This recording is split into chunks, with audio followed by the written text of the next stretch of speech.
Ассалаумағалейкум. Бүгін біздер киіктің етінен қуырдақ жасаймыз. Мынадай туралды киіктің еті. Ішінде сүйектері де бар. Киіктің етінен сорпа аз піспегендіктен сүйектерді ішіне салып жіберіп жатырмыз. Турадық. Қазір алдымен майды қыздырып, майға етімізді қуырып аламыз.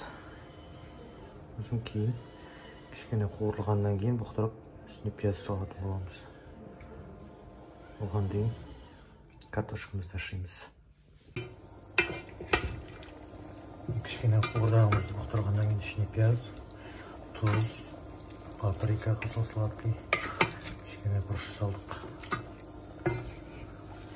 Осылай осы күйінде кішкене тағы да бұқтырып қоямыз.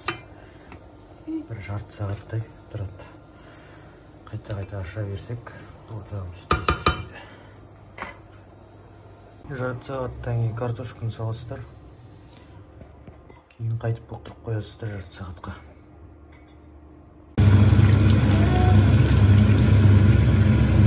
Şimdi dayım болып жатыр.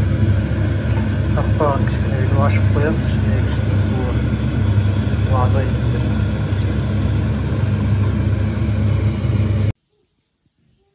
Астарыңыз дәмді болсын. Рахмет.